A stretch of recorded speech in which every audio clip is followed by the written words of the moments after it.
Many people have got their sleeves rolled up, and there is plenty to clean up. This after yesterday's deadly storm sent debris flying, toppling everything from trees to signs to power lines.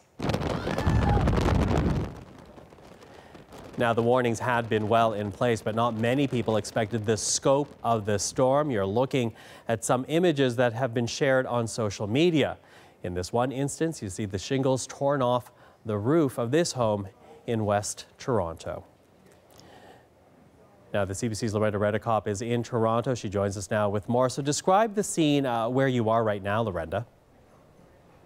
Well, Michael, I'm in the east end of Toronto, and you can see this huge tree behind me. I'll just back out of the shot here.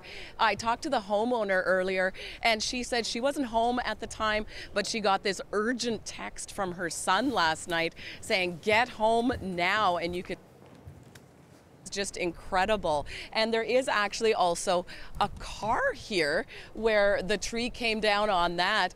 It doesn't look like there is any damage on that vehicle, amazingly. And actually, one of the neighbors here was parked right underneath that huge tree. He said that the big branch just missed his car by just a couple inches.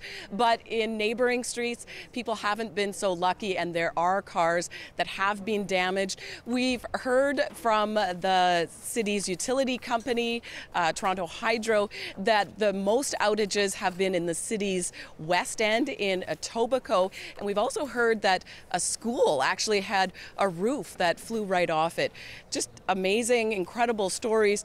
But also it's been very dangerous because at least 2 people have died connected to this storm. One was a forestry worker working in Milton outside Toronto, and a tree fell on him. In another case, it was in Hamilton where a man was electrocuted. That's because wires came down and those wires were live. In a third case, it was in Toronto's West End.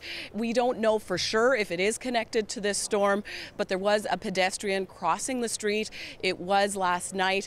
Power was out in the area at the time that person was hit by a vehicle. Michael? So that storm swept through last night, and as we say, we're now looking at the damage. Sadly, people have lost their lives here. What happens next then, Loretta? So hydro crews are out, they're working. They have brought in extra staff to try and repair everything. We're hearing that in the entire region, 190,000 people are still without power across the province. Here in Toronto, they are working. The numbers have just gone down. It's around 23,000 right now without power. Mayor John Tory spoke just a little while ago. Here's what he had to say about this storm. We have some work to do on examining the sort of response in terms of our call centers, because they were under huge stress last night. But by and large, I think things are getting back to normal today.